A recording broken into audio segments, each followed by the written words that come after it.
Hello दोस्तों, good morning. आज हम लोग पढ़ने वाले हैं राइबोसोम्स। तो राइबोसोम्स क्या होते हैं, इसके फंक्शन क्या होते हैं, इसके टाइप्स क्या होते हैं, ये इसकी क्या कैसी संरचना होती है, इसकी खोज किसने की, यानी कि आज हम इसकी कंप्लीट स्टडी यहाँ पे करने वाले हैं और बहुत ही विस्तार से यहाँ पे पढ़ने वाले हैं। ठीक है, तो हम वीडियो को स्टार्ट करते हैं। ठीक है, तो राइबोसोम्स क्या होते हैं। राइबोसोम्स जो है एक प्रकार के सेल ऑर्गेनेल होते हैं। ठीक है, इन्हें cell organelle within and cell organelle भी कहा जाता है। क्यों कहा जाता है? क्योंकि जैसे कि यानी कि हिंदी में बोलें तो इन्हें कोशिकांग के भीतर कोशिकांग भी कहते हैं, यानी कोशिकांग के अंदर कोशिकांग। जैसे कि लाइक दैट ये हमारी कोशिका है, कोशिका में ये भरा हुआ है साइटोप्लाज्म। ठीक है, ये भरा हुआ है साइटोप्लाज्म। ठीक है, तो जो ये हमारे राइबोसोम्स है, हम लोगों ने पढ़ा था कि ये रफ एंडोप्लाज्म, जब हम लोगों ने एंडोप्लाज्म रेटिकुलम को पढ़ा था तब हमने देखा था कि ये रफ एंडोप्लाज्म रेटिकुलम को बनाते हैं, यानी कि उससे चिपके होते हैं। ठीक है, तो ये एक तो साइटोप्लाज्म में भी पड़े रहते हैं, दूसरी चीज़ ये मान लो कोई अन्य ऑर्गेनेल है लाइक दैट, जैसे माइटोकॉन्ड्रिया इसमें, तो ये माइटोकॉन्ड्रिया के भीतर भी पाए जाते हैं। जैसे कि ये हो गया हमारा माइटोकॉन्ड्रिया, एक तो ये इसके अंदर भी प्रेजेंट होते हैं और दूसरा जो ये हमारी सेल है, सेल में है हमारा साइटोप्लाज्म, ये यहाँ भी प्रेजेंट होते हैं। इसलिए इन्हें सेल के कोशिकांग, ये हो गया हमारा कोशिकांग और ये हो गया हमारा साइटोप्लाज्म, तो इसमें भी प्रेजेंट है, इसमें भी प्रेजेंट है, इसलिए इनको organelle within and organelle भी कहते हैं। ठीक है, इतनी सी चीज़ क्लियर हुई। अब हम इसकी खोज को देखते हैं। ठीक है, तो इसकी जो खोज है वो 1953 में किसने की थी? रॉबिन्सन एवं जो ब्राउन थे उन्होंने की थी। किस में देखा था इन्होंने? सेम जो होती है हम लोग बाजार में जिसकी सब्जी खाते हैं, ठीक है, उसकी रूट में इन्होंने, जो रूट की सेल्स थी उसमें इन्होंने देखा था। लेकिन इसका श्रेय जो है वो हमारे पैलाडे भाई साहब को जाता है। इन्होंने देखा था एनिमल सेल में 1955 में, जिसके लिए इन्हें नोबेल प्राइज़ भी दिया गया था 1974 में। इतनी चीज़ क्लियर हुई। ठीक है, अब हम देखते हैं इनकी उपस्थिति, यानी कि इनकी प्रेजेंटेशन क्या होती है, यानी कि ये किस प्रकार प्रेजेंट होते हैं। ठीक है, तो जो हमारी यूकैरियोट, जैसे कि हम लोग जानते हैं कि सेल जो होती है वो हमारी दो प्रकार की होती है, एक होती है यूकैरियोटिक सेल्स, दूसरी होती है प्रोकैरियोटिक सेल्स। ठीक है, जो प्रोकैरियोटिक सेल्स होती है वो प्रिमिटिव टाइप की, यानी कि बहुत ही पुरानी, यानी कि जब से स्टार्टिंग हुई है किसी भी ऑर्गेनिज्म के बनने की वो यहीं से हुई है। यानी सबसे पहले जो सेल का फॉर्मेशन हुआ वो प्रोकैरियोटिक सेल्स के हुई। ठीक है, दूसरी बात, जब ये आगे चलकर डेवलप हुई तो ये यूकैरियोटिक सेल्स का फॉर्मेशन हुआ। ठीक है, जिससे जो वेल डेवलप एनिमल हैं उनका फॉर्मेशन हुआ लाइक दैट, जैसे कि हम लोग हो गए, कुत्ता, बिल्ली, भेड़, बकरी, गाय, भैंस, सारी की सारी। ठीक है, तो यूकैरियोटिक जो सेल्स होते हैं उसमें माइटोकॉन्ड्रिया में, न्यूक्लियस में, एंडोप्लाज्मिक रेटिकुलम जो कि रफ एंडोप्लाज्मिक रेटिकुलम और क्लोरोप्लास्ट में देखने को मिलते हैं। क्लोरोप्लास्ट किस में प्रेजेंट होता है? प्लांट सेल में। ठीक है, ये कहानी यहाँ पे देखने को मिलती है। ठीक है, अब प्रोकैरियोटिक सेल्स की बात करें तो जैसे कि हमारी जो बैक्टीरियल सेल होती हैं उनमें ये देखा जाता है, माइटोकॉन्ड्रिया में देखा जाता है प्रोकैरियोटिक, और क्लोरोप्लास्ट में भी देखा जाता है जो ठीक है, ये कहानी आती है। अब अगर हम लोग इनके फॉर्मेशन की बात करें कि इनका फॉर्मेशन कहाँ से हुआ है, ठीक है, तो इनका जो फॉर्मेशन है वो न्यूक्लियोलस, अरे यार न्यूक्लियोलस। ठीक है, तो जो न्यूक्लियस के अंदर न्यूक्लियोलस पाया जाता है, यानी कि केंद्रिका पाई जाती है, उसमें इनका फॉर्मेशन होता है। किसका? राइबोसोम्स का। ठीक है, तो राइबोसोम्स का फॉर्मेशन कहाँ पर होता है? हमारे न्यूक्लियोलस में। ठीक है, इतनी बात समझ में आई। अब हम इसके देखते हैं शेप एंड साइज के बारे में। ठीक है, तो शेप की बात करें, यानी कि इसके आकार की बात करें, आकृति की बात करें, तो ये गोलाकृति का होता है। कैसा होता है? गोलाकृति का। और इसके साइज की बात करें तो 150 से 250 एंगस्ट्रॉम व्यास के लगभग इसको देखा जाता है। और इसकी जो सबसे मेन इम्पॉर्टेंट पॉइंट आता है वो ये है कि ये नॉन मेम्ब्रेनस ऑर्गेनेल है।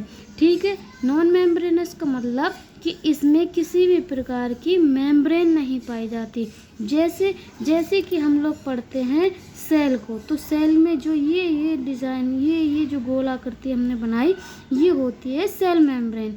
ठीक है, जैसे कि हम लोगों ने न्यूक्लियस को पढ़ा था तो देखा था कि ये डबल लेयर्ड मेम्ब्रेन होता है, लेकिन जो हमारा राइबोसोम्स होता है उसमें किसी भी प्रकार की मेम्ब्रेन नहीं पाई जाती है। ठीक है, इनमें आरएनए प्लस प्रोटीन दोनों ही लगभग समान मात्रा में देखने को मिलते हैं। ठीक है, ये वही कहानी कि organelles with in an organelles इनको कहते हैं। क्यों कहते हैं ये हमने आपको बताया। ठीक है, कोशिकांग यानी कि कोशिका जो कोशिका होती है उसके अंदर कोशिकांग होते हैं। एक तो ये कोशिकांग के रूप में भी पाया जाता है और कोशिकांग के अंदर अन्य जो कोशिकांग उनके अंदर घुस जाता है तो वहाँ पे भी ये पाया जाता है। ठीक है, अब बात करते हैं हम लोग टाइप्स की। ठीक है, तो टाइप्स की अगर बात करें तो सेडिमेंटेशन कोफिशिएंट के आधार पर, जिसे हम लोग स्वीडबर्ग यूनिट भी कहते हैं, जो हम लोग ये एस लिखते हैं, एस का मतलब होता है स्वीडबर्ग यूनिट।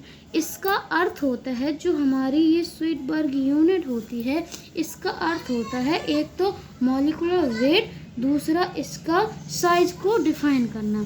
ठीक है, ये स्वीडबर्ग का अर्थ होता है। इसी के आधार पर ये दो प्रकार से मतलब होता है। ठीक है, तो जो हम सबसे पहले देखते हैं 70S राइबोसोम्स को। ठीक है, तो जो 70S राइबोसोम्स होता है, 70S राइबोसोम्स होता है, वो हमारे प्रोकैरियोटिक सेल्स में पाया जाता है। ठीक है, आकार में कैसा होता है, छोटा होता है। अब भाई ये 70 है, 70 जो अंक है वो छोटा होता है 80 के अकॉर्डिंग।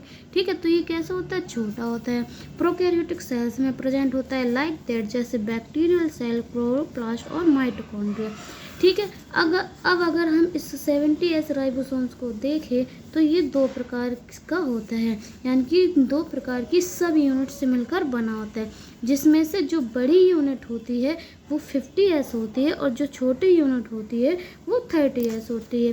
ठीक है, अब अगर हम इसके मॉलिक्यूलर वेट की बात करें तो ये 2.7 × 10⁶ डाल्टन्स होता है। देखिए ये स्ट्रक्चर, ये बड़ी यूनिट यानी कि 50S और ये स्मॉल यूनिट यानी कि 30S। ठीक है, इतनी कहानी समझ में आई आप लोगों को। अब हम लोग देखते हैं सेकेंड यूनिट को, जो कि है 80S।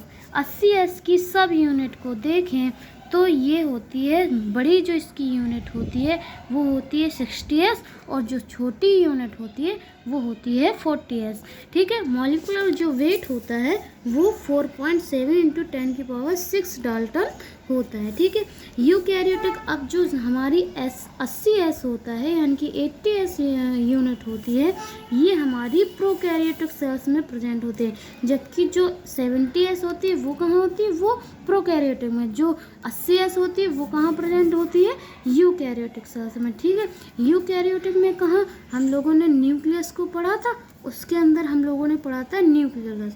तो न्यूक्लियस से इसका फॉर्मेशन होता है और न्यूक्लियस जो कि ये मान लो न्यूक्लियस है। ठीक है, तो इसकी ये आउटर वॉल बनाता है, 2 वॉल होती है इसमें। ठीक है, तो यहाँ पर ये चिपके रहते हैं, इसी से फिर हमारा एंडोप्लाज्मिक रेटिकुलम का फॉर्मेशन होता है, इसकी भी आउटर वॉल पर ये चिपके रहते हैं।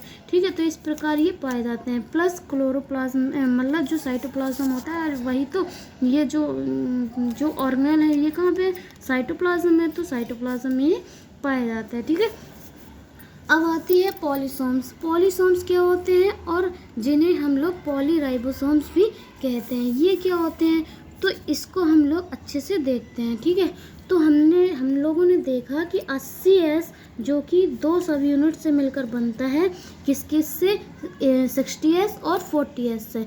ठीक है, तो जब 80S और 80S आपस में मिल जाते हैं, किसकी प्रेजेंटेशन में, मैग्नीशियम आयन की प्रेजेंटेशन में, तो 120S डाइमर का फॉर्मेशन करते हैं। ठीक है, इनमें क्या होता है, आरएनए प्लस प्रोटीन 60% और आरएनए 40%। देखो यहाँ पे, जैसे कि ये मान लो हो गई क्या, ये हो गई हमारी छोटी सब यूनिट, जिसे मान लो हमने बोल दिया 40S। ठीक है। ये मान लो हो गई हमारी बड़ी सब यूनिट जिसको हमने मान लिया 60s। ठीक है, ये दोनों सब यूनिट आपस में मिली किसकी प्रेजेंटेशन में, मैग्नीशियम आयन की प्रेजेंटेशन में, और दोनों आपस में मिलकर बन गई 80s। ठीक है, अब दूसरी सब यूनिट भी इसी तरह बनी होगी और दोनों ये सब यूनिट आपस में मिली। यहाँ पे मैग्नीशियम आयन का जो उपस्थिति थी, जो सांद्रता थी, वो बढ़कर हो गई 10 गुना। ठीक है, जब 10 गुना यहाँ पर मैग्नीशियम आयन आया, यानी कि ठीक है, जब 10 गुना यहाँ पर मैग्नीशियम आयन आया तो ये दो सब यूनिट थी, ये आपस में जुड़कर 120 डायमीटर का फॉर्मेशन कर लेती हैं। ठीक है, तो इसी प्रकार जो है अन्य सब यूनिट भी होती हैं, इसी प्रकार जुड़ती हैं मैग्नीशियम आयन की प्रेजेंटेशन में। अब ये जुड़ती किसके ऊपर हैं, तो ये जुड़ती हैं mRNA पर। ठीक है, ये है हमारा mRNA। ठीक है, ये हमारी स्मॉल सब यूनिट हो गई, ये हमारी बिग सब यूनिट हो गई, और ये मैग्नीशियम आयन के प्रेजेंटेशन में आपस में जुड़ कर जो है एक से अनेक संरचनाएं जो है mRNA पर बनाती चली जाती हैं। इसी को हम लोग कहते हैं पॉली राइबोसोम्स। पॉली का मतलब होता है अनेक, एक से अधिक। कौन जुड़ा है, राइबोसोम्स की यूनिट। ठीक है, तो इसी को हम लोग कहते हैं किस पर जुड़े हैं, mRNA पे। ठीक है, इसी प्रकार हमारी जो 70s होती है, सभी जो 70s टाइप का जो RNA होता है, राइबोसोम्स होते हैं, वो भी 70s आपस में मिलकर 100s डाइमर बनाते हैं। ठीक है, जिसमें प्रोटीन्स क्या होती है 40% होती है, और जो RNA होता है वो 60%, यानी कि 80s और 70s में प्रोटीन और RNA की मात्रा जो होती है वो विपरीत होती है। ठीक है, ये कहानी यहाँ पे हम लोगों ने देखी। अब हम लोग देखते हैं इसके फंक्शन। तो इसका फंक्शन क्या होता है, तो फंक्शन की अगर हम लोग बात करें तो जैसा कि हम लोग इसे क्या कहते हैं, प्रोटीन्स की फैक्ट्री कहते हैं। क्या कहते हैं, प्रोटीन्स की फैक्ट्री। तो इसका सबसे मुख्य जो कार्य होता है, जो मेन वर्क होता है इसका, वो प्रोटीन्स का फॉर्मेशन करने का होता है। ठीक है, और प्रोटीन के फॉर्मेशन की जो प्रक्रिया होती है उसे हम लोग क्या कहते हैं, क्या आप लोगों को पता है, उसे हम लोग कहते हैं ट्रांसलेशन। ठीक है, तो ये ट्रांसलेशन यानी कि प्रोटीन का फॉर्मेशन कैसे होता है, ये हम लोग नेक्स्ट वीडियो में देखेंगे। ठीक है, ठीक है, इतनी कहानी समझ में आई। आई होप आप लोगों को इतना सारा सब समझ में आ गया हो। अगर समझ में आया हो तो प्लीज़ लाइक कीजिएगा, और वीडियो को जो हमारी चैनल है उसे सब्सक्राइब कर लीजिएगा। Thank you.